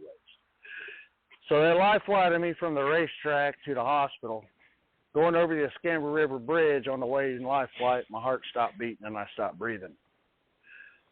As your foot touches the ground as we speak right now, and the helicopter touched the pad, my heart started beating again. They estimated my heart not beating for 4.5 minutes.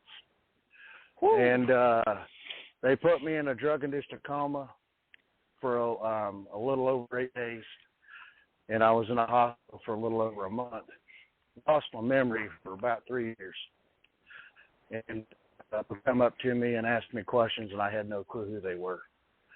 Basically, the doctors told my family when I was in a coma that it wasn't looking good.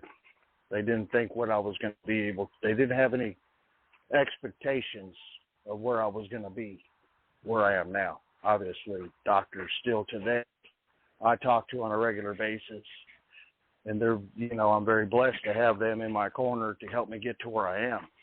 But number one, God, it wasn't time for me to leave. My youngest son wouldn't have been here, Connor Goldsworthy.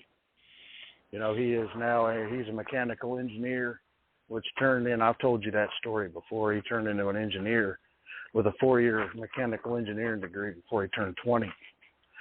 But he asked, how in the heck did you build such a smart kid being hit in the head with a tire like that? I'd always blame it on my wife. She's a smart one. So, you know, that day on the way to I was not supposed to be at that racetrack. I actually At the last minute, within about 8 hours before I had actually left the house to go, I had a phone call from B.J. Henley, Mr. Henley, Derek Henley's dad. I'll sponsor you if you want to go racing. And Dan Allen of Danco Transmission, which me and him won a lot of races back in the early 2000s. And so, make that a long story short, we wound up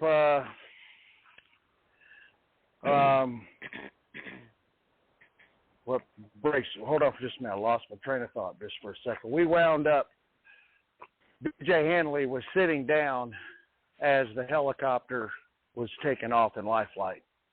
And Dan was walking in the gate as they were working on me down there in the pit area.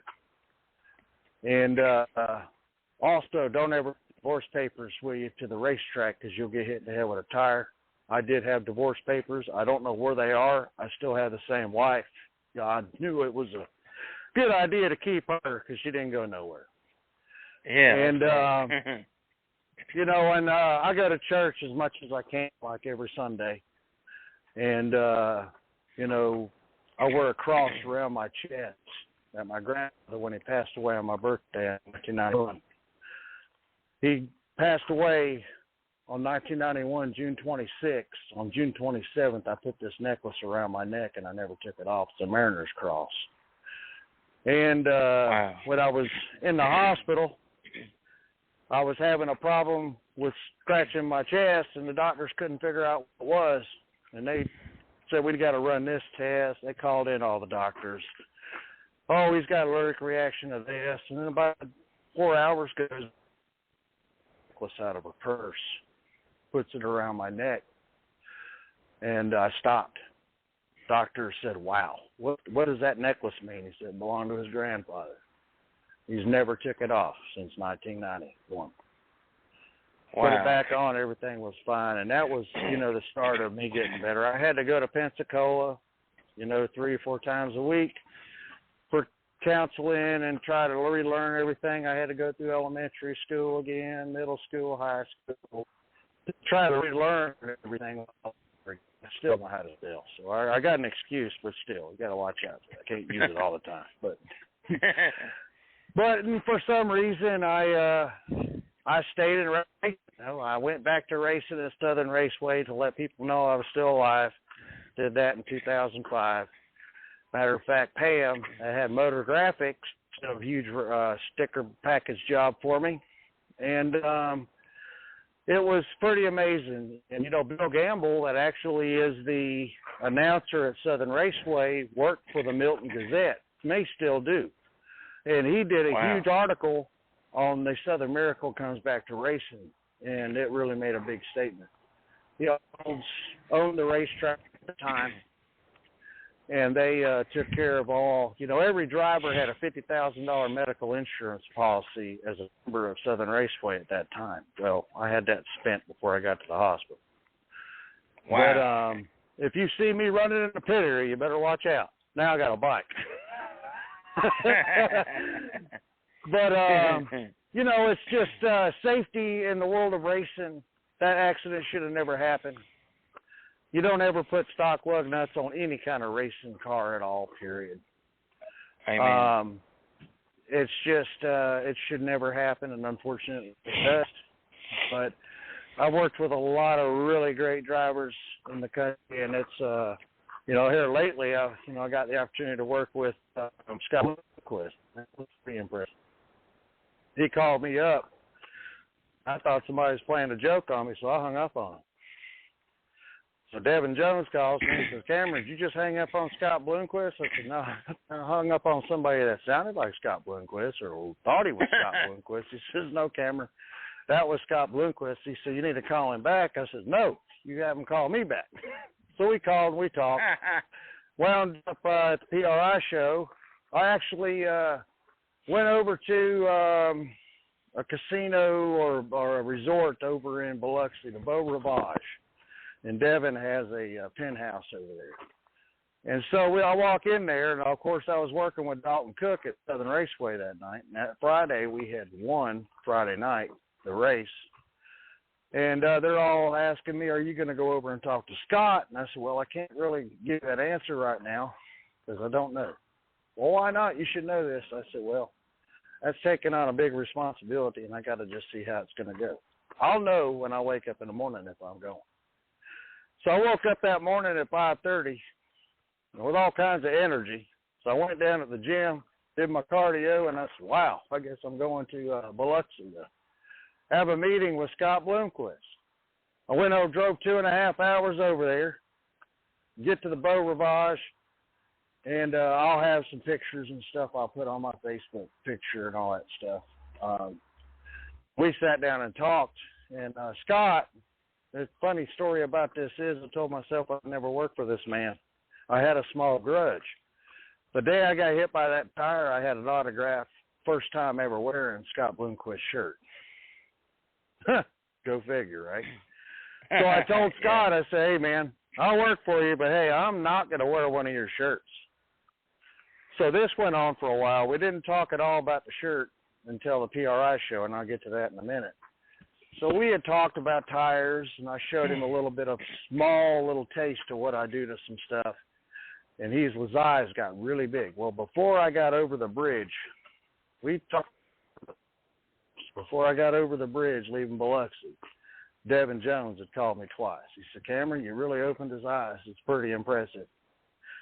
So he'd really be interested in taking this to the next level. So at the PRI show, Wade and Brown and Miller, they take care of a lot of fittings, lines and stuff for NASCAR and all of racing, decided to take us all out to St. Elmo's Steakhouse in downtown Indy. And, of course, the steaks are like $80 a piece, you know, and, you know, the bill was way over a couple $1,000. Thank God I didn't have to pay for that. But I was blessed to be able to be there. So all of a sudden we're sitting there talking, and Scott says, hold on just a minute.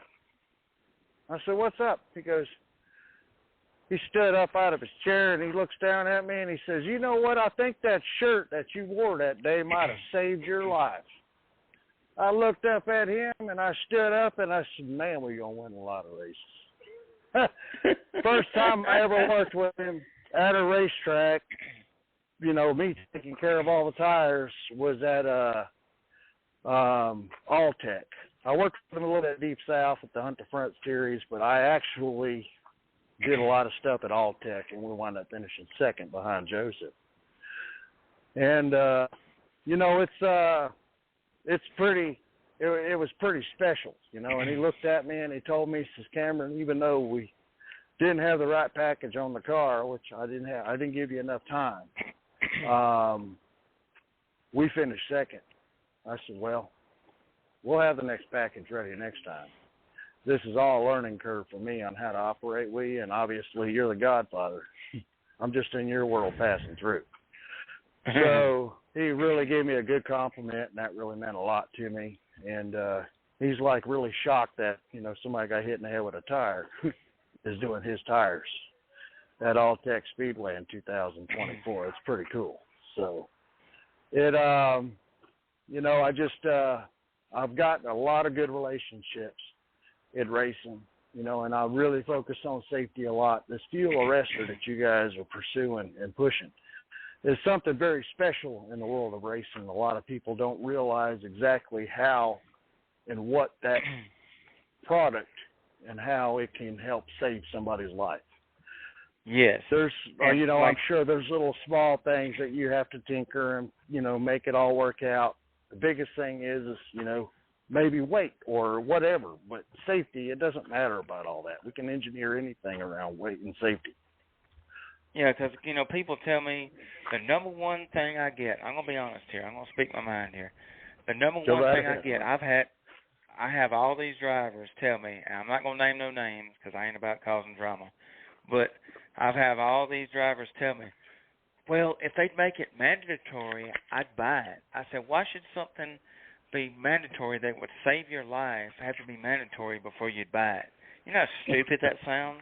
I just want to throat punch, and I ain't trying to talk bad about nobody, but I just want to throat punch people that say stupid stuff like that. Like, if it's going to save the my bad life, part about it is they did it. They throat punch themselves. They throat punch Yes. themselves when they get to the house and they think about what they said. I get so tired of people telling me that, and the price is not that expensive. That's like my buddy William McDuffie. He drives a modified, IMCA modified, and he told me straight up. He said, I just spent $400 on a Zamp neck brace. He said, surely I can spend $400 on a fuel arrestor that could save me from getting burnt in a fuel fire. And you know what? He's right, because you see it all the time. These drivers spend money what they want to spend money on. Oh, horsepower, all they think about is horsepower, this and that. Whatever it braces, takes to make them faster, they're not thinking about being able to make it to where you can still make cars fast and be able to survive something that could take your life. They don't think about it that way. You know, that deal with the, dates back to the Earnhardt days. You know, that's when they started really pushing the Haas. They were pushing it before that. You know, and I'm going to tell you, going back until Earnhardt. You know. Well, Kenny Schrader did, because he was the first one to see, Kenny, Frank Wilson, actually, that enclosed Featherlight trailer that he has used to be owned by the Square D company that Kenny Schrader drove for. Kenny Schrader used to race out of that trailer. Very cool. So we're at Southern Raceway, and I think this is about 2007, 2008, when Kenny Schrader came down there as an invitation. I think he drove a modified. So all of a sudden, this is back in my heydays of partying down a lot. We're down there, and, Kenny Schrader's like, I'd like to come down and take a look at that trailer. Says, why? I said, I think that trailer used to be one of the Square D trailers. I said, how'd you figure that? He said, it just looked like a small thing. So all of a sudden, we go down there, and, of course, we sit in that trailer for 3 to 4 hours just drinking beer and having a good time, talking. Out of the blue, and it wound up being his trailer. Out of the blue, Kenny Schrader looks at me and said, Cameron, you know your way around this place pretty good. I said, yes, sir. He goes, I've been here pretty much my whole life, Okaloosa County, not this county, but Okaloosa County.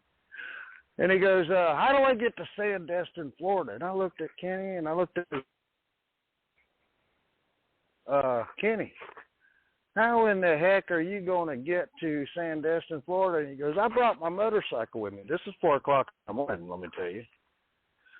And I said, 4 o'clock in the morning, motorcycle.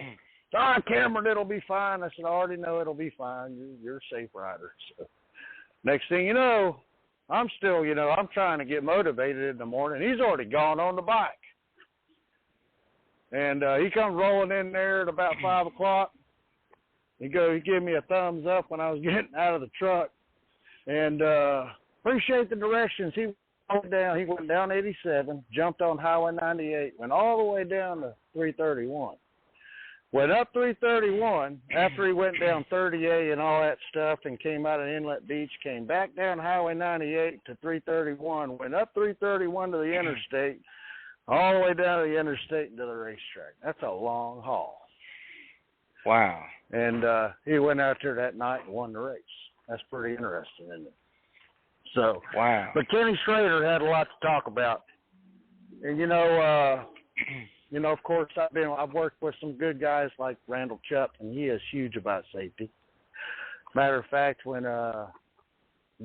Frank Wilson first brought on Randall Chupp, Wolfpack Racing at the time, decided to get him a LaJoy seat because, cool. Randall was really big about pushing that product, which LaJoy is by far one of the top safety products in the country. Ain't no doubt. And it's really amazing. You get a driver that's comfortable and not moving around in their seat, they can feel the car a lot more. You think about how G-forces pass through the body and how G-forces can actually change reflexes of a driver if it's going across the body instead of through the body. And I'll leave it at that because I'll tell you right now, what you're doing, talking about safety and pushing this stuff really is one of the gray areas that people don't really like to talk about on social media. Yeah. And it's one of those, how many people actually at these local racetracks go through a safety inspection, and if their belts are out of date, have they ever been parked? Yes. No. And, you know, yeah, they need to be. And, you know, I'm one of those people, I call myself this all the time. I call myself the safety Nazi. I'm the guy that nobody wants to talk to. Nobody wants to. Amen on that, Jared. Like, you and I guess both of you are, both of me and you are like that. So, yeah, that's worked out pretty good. Safety Nazi. Oh, golly. You're going to make me have a cramp. Let's, you all right over there? I need to get, look, I need to get me a T-shirt. And I need to have my podcast logo on the shirt. And then above it needs to say the safety Nazi. Yeah, I'll autograph it for you. Yeah, that'll be perfect. Yes, that'd be awesome. We got to get some stickers made. Where's it going? Yeah, the safety Nazi. Watch out. You see me running, you better get down and watch out. Look up. Oh, man. See the clouds flying into the air. Are you watching the birds? Nope, looking for tires. I'm gonna be the redneck version. I'm gonna be the redneck version of Bob the Builder, and I'm gonna walk around with a safety vest on that says "Safety Nazi," and I'm gonna be handing out these. You get away with it with Larry the Cable Guy, right in there with Thomas the Train. You'd be good to go. You know, in Calera, Alabama, they got a train station over there, and I've done some work with Billy Franklin, and you could throw a football from the train station there in Calera to his house. And I went there back when I got out of the hospital, and I was, took our kids up there. This has been, years after I got out of the hospital, like 3 or 4. Mm-hmm. So we're driving old 94 extended cab Chevrolet step-side, bright red, big motor, up the interstate. We pull in there. We're going to see Thomas the Train. I have been a passenger on Thomas the Train. Pretty good. Oh, some people call me cool. Larry the Cable Guy because of my redneck or my redneck statements and stuff. They call me Larry the Cable Guy. I think that's kind of funny, but that's. But awesome. I tell you now, that is spot on. It's pretty spectacular. You were talking about tires earlier. You said $170, and I was like, whoa, got that one off a little bit. It's like $260 for a late model tire. Oh, yeah. Okay. It's, so that was a pure stock tire then. That was a pure stock tire. It's, back in the day, we used to be able to go to the racetrack. Tile City Retread used to be able to buy it from $60 to $70 a piece. A red dot Tile City. Now, and that tire is built in Kannapolis, North Carolina, the home of Dale Earnhardt. American made. It's American made, yes, sir. And the big thing about all that, Tile Cities are hard-working folks. And that's ain't no doubt. But one of the biggest things, these tire manufacturers. I was talking to Anthony Russian down there at East Bay. And, of course, I was down there this year with Hayden Cowan, and I was working for Harold Holly, Rum Runner Racing, Coulter Motorsports. And Anthony Russian, the CEO or one of the high-ups in Hoosier Race Tire, where me and him and Harold Holly were talking. And, of course, my biggest question, and I talked to him before then, I said, is the price ever going to go down? And with a smile, he couldn't give me an answer. Oh. And I was and I was just like, because, truthfully, if you think about it, the market, if people are paying, it might go down on it. Yeah. It's really you not buying it. What it's going to do, it's going to cause them to have to produce more when the price goes down, have to pay the labor more, so they're going to lose it all the way around. Yeah. So, it's so heartbreaking. And of course, they got this new tire out now. Well, they had it with a 1, 2, 3, and 4. And American Racers come out with 5 to 6 different compounds you can run now in that same window. So you see a lot of guys jumping off the Hoosier wagon onto the American Racer wagon. And it, it is what it is. And one of my best friends is Randall Chuck. And Randall has taught me and helped me get to where I am. Anytime I had a question, he would 100% give me, call him and tell him. It didn't matter what time to me. And as far as he's probably one of the smartest better. Him and Scott Bloomquist are up at the top of the chart. And it makes me feel great that I've actually had the best give me information, and that's Scott Bloomquist and Randall Chubb. And then also Harold Holly, which worked for NASCAR. He worked for CR. He won a championship with Joe Green in 2001, I do believe. And then the Xfinity or Nextel Cup or whatever they called it, Busch Grand National, I think is what it was, maybe in ARCA. But it's you surround yourself with people that can give you the best knowledge, and you understand that the knowledge is from past information learned, not read out of a book and not reading off the computer. Yeah. Drivers are getting really young. If you look at the ratio of drivers these days, it's a lot younger by probably 20 years on an average, or probably 10 to 20 years on an average of drivers being younger in the car. So now that's making us make sure that we need to be safer all the way around the board, because we got our kids at a certain age cars. So if you put that equation in, we always want to make sure our kids are safer than us, correct? That's correct. We put them first. So, it's this fuel arrestor is big. I look to it. Hopefully it'll continue to get bigger. How many have you sold so far? So, I'm gonna be honest with you. And I know that's probably a complicated answer. Yes, but now, I'm gonna tell you a real quick story, and then I gotta end the show because the clock's about to run out. Not a problem. But so I'll send you No, that's okay. That's okay. I'm gonna send you a video. So we got Kyle Jinks. He's a famous front-wheel drive racer. Races in North Carolina, and he has a page called Front Wheel Drive Fridays, and he goes live every Friday and promotes the SCDRA front wheel drive class.